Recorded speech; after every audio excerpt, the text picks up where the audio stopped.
नमक का नया विभाग बनने के बाद नमक के व्यापार पर रोक लग गई। बावजूद इसके लोग चोरी छिपे इसका व्यापार कर रहे थे। नमक का व्यापार करने के लिए कई हथकंडे अपनाए गए। व्यापारियों ने कभी घूस देकर तो कभी अपनी चालाकियों से इस व्यापार को अंजाम दिया। इधर कुछ अधिकारी नमक विभाग में दरोगा पद के लिए लाइन में खड़े थे। यहाँ तक कि वकील भी इस विभाग को अपने कब्जे में लेने के लिए उत्सुक थे।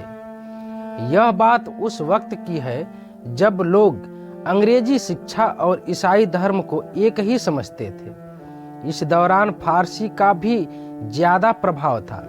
प्रेम कहानियां और श्रृंगार रस के काव्य पढ़कर फारसी लोग ऊंचे पद हासिल कर लेते थे। इधर मुंशी वंशीधर भी जुलेखा की विरह कथा से निकलकर सीरी और फरहाद की प्रेम कथा के सहारे काम ढूंढने निकल पड़े थे। वंशीधर के पिता एक अनुभवी इंसान थे, इसलिए उन्होंने वंशीधर को घर की बिगड़ती आर्थिक दशा के बारे में बताया। उन्होंने कहा, बेटियां जवान हो रही हैं और मैं अब कितने दिनों का मेहमान हूँ, कुछ नहीं कहा जा सकता। अब तुम्हें ही इस घर का बोझ संभालना है। वंशीधर के पिता ने उन्हें समझाते हुए कहा, नौकरी कैसी भी हो कर लेना, बस यह देखना कि तनख्वाह कितनी मिल रही है। नौकरी ऐसी ढूंढना जिसमें ऊपरी कमाई हो, क्योंकि महीने की तनख्वाह से घर की जरूरतें पूरी नहीं हो सकती। ऊपरी आय भगवान का आशीर्वाद है, जिससे जिंदगी के हर शौक पूरे किए जा सकते हैं और इसी से बरकत भी होती है। वंशीधर के पिता ने उन्हें आगे समझाया, वो बहुत समझदारी का काम है। पहले लोगों को देखो, उनकी ज़रूरतों को समझें और फिर मौके की तलाश में जुट जाओ। इसके बाद जो ठीक लगे वो करो। याद रखना कि ज़रूरतमंद व्यक्ति के साथ सख्ती से पेश आने में ही फायदा है। वंशीधर बहुत होशियार और सज्जन पुरुष थे। वह पिता की सारी बातें सुनकर मंजिल की ओर बढ़ चले। समय का पहिया आगे बढ़ा और देखते ही देखते वंशीधर नमक के दरोगा बन गए। नमक विभाग में दरोगा की नौकरी पाकर वंशीधर बहुत खुश थे। वंशीधर की तरक्की देख पड़ोसियों को उनसे जलन होने लगी। वंशीधर को नमक विभाग में 6 महीने भी नहीं हुए थे कि विभाग के अधिकतर लोग उन पर आंख मूंद कर भरोसा करने लगे थे। उन्होंने अपने काम और अच्छे व्यवहार से आला अफसरों के नज़रों में बड़ा सम्मान पा लिया था। विभाग के ऊपर भी उन पर बहुत भरोसा करने लगे थे, जबकि कुछ अफसर वंशीधर से जलते भी थे। सर्दियों का मौसम शुरू हो चुका था। वंशीधर के दफ्तर से कुछ दूरी पर जमुना नदी बहती थी, जिस पर एक छोटा पुल बना हुआ था। रात का समय था। नमक के सिपाही और चौकीदार नशे में मस्त थे। नमक के दरोगा मुंशी वंशीधर भी दफ्तर में आराम कर रहे थे। उन्हें अचानक कुछ गाड़ियों और मल्लाहों की आवाज़ सुनाई दी। आवाज़ सुनकर दरोगा जी नींद से जागे। दरोगा जी के मन में सवाल आया कि आखिर इतनी रात में गाड़ियां नदी के पार क्यों जा रही हैं। दरोगा जी ने अपनी वर्दी पहनी और तमचा जेब में रखकर पुल पर जा पहुंचे। वहां उन्होंने देखा कि कई गाड़ियां एक कतार में पुल पार कर रही हैं। उन्होंने कड़क आवाज में पूछा, यह किसकी गाड़ियां हैं? दरोगा जी की दहाड़ सुनकर वहां थोड़ी देर के लिए सन्नाटा छा गया। उनमें से किसी एक ने दरोगा जी को बताया, ये पंडित अलोपी दीन की गाड़ियां हैं। दरोगा जी ने पूछा, अलोपी दीन कौन है? वहां मौजूद लोगों ने कहा, अलोपी दीन दातागंज के हैं। यह सुनकर दरोगा जी चौंक गए, क्योंकि पंडित अलोपी दीन इस इलाके के जाने माने जमींदार थे और वह रोजाना लाखों रुपयों का लेन देन करते थे। इस इलाके में हर छोटे बड़े शख्स ने उनसे कर्ज लिया हुआ था। पंडित अलोपी दीन का बहुत बड़ा व्यापार था। उन दिनों अंग्रेज अफसर शिकार खेलने उनके इलाके में आते और आलोपी दीन उनकी खातिरदारी करते थे। दरोगा जी ने सामान ढो रहे मजदूरों से पूछा, ये गाड़ियां कहाँ जाएगी? एक मजदूर ने जवाब दिया, कानपुर। जब मुंशी ने पूछा कि इसमें क्या है, तो वहां एक बार फिर सन्नाटा पसर गया। यह देख मुंशी जी का शक बढ़ने लगा। फिर दरोगा जी ने जोर से देकर पूछा, क्या तुम सब गूंगे हो गए हो? मैंने पूछा, इसमें क्या है? जब इस बार भी किसी ने कोई जवाब नहीं दिया तो मुंशी जी गाड़ी में लदे सामान को देखने चले गए। उन्होंने देखा कि गाड़ियां नमक से भरी हुई हैं। इस घटना की सूचना जैसे ही पंडित आलोपी दीन को मिली, वो लिहाफ ओढ़े दरोगा के पास खड़े हो गए और बोले, दरोगा साहब, ऐसा क्या अपराध हो गया हमसे कि गाड़ियों को आगे जाने नहीं दिया जा रहा है? दरोगा वंशीधर ने कहा, यह सरकारी आदेश है। इस पर पंडित आलोपी दीन बोले, आप ही हमारी सरकार है और हम किसी सरकार को नहीं जानते। यह तो आपका और हमारे घर का मामला है। हम कभी आपसे बाहर हो सकते हैं क्या? आपने बेवजह तकलीफ उठाई। आलोपी दीन ने आगे कहा, ऐसा हो नहीं सकता है कि इधर घाट से जाएं और आपकी सेवा न करें। मैं तो खुद आपकी सेवा करने के लिए आ रहा था।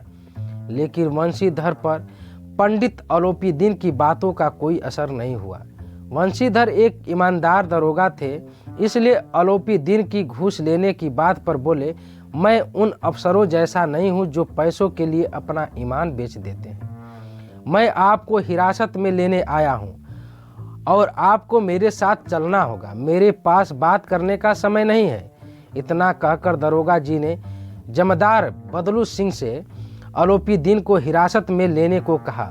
वंशीधर के कड़क रवैये से पंडित व आलोपी दीन हैरान रह गए। वहां मौजूद सभी लोगों में हलचल मच गई। बदलू सिंह आदेश पाकर आलोपी दीन को हिरासत में लेने गया, लेकिन उसकी हिम्मत ना हुई कि वह उनका हाथ पकड़ ले। आलोपी दीन मन ही मन सोच रहे थे कि पहली बार कोई ऐसा अधिकारी देखा है जो पैसों के आगे झुका नहीं। साथ ही वह यह भी सोच रहे थे कि दरोगा जी अभी नौजवान हैं और माया के मोह जाल से दूर हैं। पंडित आलोपी दीन ने बड़ी विनम्रता से कहा, बाबू साहब, ऐसा ना कीजिए। हम मिट जाएंगे, हमारी इज्जत मिट्टी में मिल जाएगी। हमारा अपमान करने से आपको क्या हासिल होगा? हम आपसे अलग नहीं हैं। आलोपी दीन की अर्जी पर वंशीधर गुस्से में बोले, मैं आपकी कोई भी बात सुनना नहीं चाहता। इधर आलोपी दीन का यह भ्रम अभी तक नहीं टूटा था कि पैसों से किसी को भी खरीदा जा सकता है। उन्होंने वंशीधर को 1000 रुपये देने की बात कही, लेकिन वंशीधर गुस्से में बोले, 1 लाख रुपये देने से भी मेरा ईमान नहीं डगमगाएगा। आलोपी दीन के लाख कोशिश करने के बाद भी वंशीधर अपने ईमान पर डटे रहे। बात 40,000 देने तक पहुंच गई, लेकिन दरोगा वंशीधर ने रुपये के प्रति कोई लोभ नहीं दिखाया। दरोगा वंशीधर ने बदलू सिंह को फिर से आदेश दिया, इसे हिरास में ले लिया जाए। जैसे ही बदलू सिंह पंडित जी की ओर बढ़ा, वो बेहोश होकर गिर गए। पंडित जी की गिरफ्तारी की खबर आग की तरह आसपास के इलाके में फैल गई। इस घटना पर सभी अपना अपना मत रख रहे थे। अगले दिन पंडित जी को अदालत ले जाया जा रहा था। जो भी पंडित को इस हाल में देखता वह चौंक जाता। यह पहली बार था जब पंडित आलोपी दीन को ये सब सहना पड़ रहा था, लेकिन अभी अदालत पहुंचने में देर थी। पंडित जी इस शहर के सेठ थे। अधिकारी लोग उनके भक्त, वकील उनके आज्ञापालक और चपरासी चौकीदार उनके गुलाम थे। पंडित जी को बचाने के लिए वकीलों की सेना तैयार की जा रही थी। पैसों की कोई चिंता न थी। सच को झूठ साबित करने के लिए पूरा इंतजाम किया गया। इधर वंशीधर के पास सच के सिवा कोई सबूत नहीं था। उन्हें विश्वास था कि पंडित आलोपी दीन को सजा जरूर मिलेगी, लेकिन सब कुछ उल्टा पड़ गया। डिप्टी मजिस्ट्रेट ने पंडित अलोपीदीन को बरी करते हुए कहा कि इन पर लगाए गए सभी आरोप बेबुनियाद हैं। पंडित अलोपीदीन हंसते हुए दरोगा वंशीधर के पास से गुजर गए। दरोगा को सभी के सामने अपमान झेलना पड़ा, यहाँ तक कि उन्हें नौकरी से भी हटा दिया गया। यह खबर लिए जब मुंशी वंशीधर अपने घर पहुंचे तो पिता ने उन्हें खूब सुनाया। उन्होंने कहा, मेरे लाख कहने पर भी तुमने मेरी बात न मानी। मेरा मन कर रहा है कि अपना और तुम्हारा सिर फोड़ दूं। मुंशी वंशीधर चुपचाप यह सब कुछ सुनते रहे। इसी तरह एक सप्ताह बीत गया। शाम का समय था। मुंशी के घर एक सजा धजा रथ आकर थमा। वो पंडित अलोपीदीन थे। उन्हें देखते हुए मुंशी के पिता दौड़े दौड़े उनके स्वागत के लिए आगे बढ़े और उन्हें झुककर सलाम किया। उन्होंने पंडित जी से माफ़ी मांगते हुए कहा, नालायक लड़का है, इससे अच्छा होता कि हमें भगवान निसंतान रखता। इस बात पर पंडित जी ने कहा, ऐसा मत कहो, धर्म पर चलने वाले लोग बहुत कम होते हैं। वंशीधर की ओर बढ़ते हुए पंडित जी ने कहा, दरोगा साहब, इसे खुशामद न समझे, क्योंकि खुशामद करने के लिए मैं इतनी दूर न आता। उस रात आपने मुझे हिरासत में लिया था, लेकिन आज मैं खुद अपनी इच्छा से आपकी हिरासत में आया हूँ। मैंने हजारों अमीर देखे, हजारों ऊंचे अधिकारियों से काम करवाए, लेकिन आपसे हार गया। मैंने सभी को अपना और अपनी दौलत का गुलाम बनाकर छोड़ दिया, लेकिन आज आप मुझे आज्ञा दे कि मैं आपसे कुछ विनती करूं। वंशीधर को लगा था कि पंडित उन्हें बेइज्जती करने आया है, लेकिन उनकी इन बातों को सुनकर उनका भ्रम दूर हुआ। मुंशी वंशीधर ने स्वाभिमान के साथ उनका सम्मान किया। वंशीधर ने पंडित जी की ओर देखा और धीमी आवाज में कहा, यह आपकी उदारता है। मैं धर्म से जकड़ा हुआ था, नहीं तो मैं आपका दास हूँ। अलोपीदीन ने वंशीधर से विनम्रता से कहा, वहाँ जमुना के पुल पर आपने मेरी एक बात न सुनी, पर अब आपको मेरी एक बात माननी पड़ेगी। वंशीधर ने कहा, मैं भला आपके क्या काम आ सकता हूँ, लेकिन आप जो करने कहेंगे उसमें कोई गलती न होगी। अलोपीदीन ने एक स्टाम्प लगा पत्र निकाला और उसे वंशीधर को देकर बोले, इस पद को स्वीकार कर लो और अपने हस्ताक्षर कर दो। जब वंशीधर ने उस स्टाम्प लगे पत्र को पढ़ा तो उनकी आंखों में आंसू भर आए, क्योंकि पंडित जी ने वंशीधर को अपनी सारी जायदाद का अस्थाई मैनेजर बनाने का फैसला लिया था। नौकरी पत्र के मुताबिक वंशीधर को सालाना 6,000 रुपये अतिरिक्त भत्ता, सवारी के लिए घोड़ा, रहने को बंगला और नौकर चाकर मुफ्त पेश किए गए थे। वंशीधर कांपते हुए शब्दों में बोले, मुझ में अब इतनी हिम्मत नहीं बची कि मैं आपके सम्मान में कुछ कर सकूं, लेकिन मैं ऐसे ऊंचे पद के लायक नहीं हूं। अलोपीदीन हंसते हुए बोले, मुझे इस समय तुम्हारे जैसे एक अयोग्य शख्स की ही जरूरत है। वंशीधर ने गंभीर होते हुए कहा, वैसे तो मैं आपका दास हूँ। आप जैसे महान और सज्जन पुरुष की सेवा करना मेरे लिए सौभाग्य की बात है, लेकिन मुझ में ना तो समझ है और ना ही शिक्षा जो इन कमियों को पूरा कर सके। ऐसे बड़े पद के लिए आपको किसी अनुभवी की जरूरत होनी चाहिए।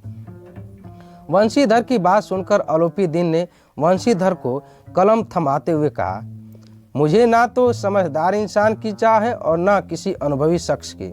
ईश्वर की कृपा से मुझे एक मोती मिला है, जिसके आगे अनुभवी इंसान भी फीके पड़ जाए। अलोपीदीन ने वंशीधर से आगे कहा, ज़्यादा सोचिए मत और हस्ताक्षर कर दीजिए।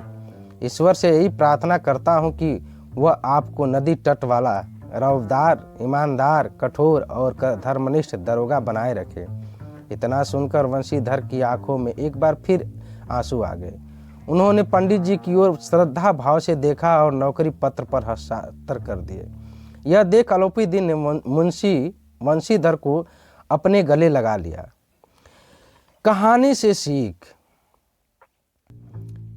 इस कहानी से यह सीख मिलती है कि ईमानदारी और कर्तव्य ही इंसान को बड़ा बनाते हैं, और ये वो दौलत है जिसे हर कोई पा नहीं सकता।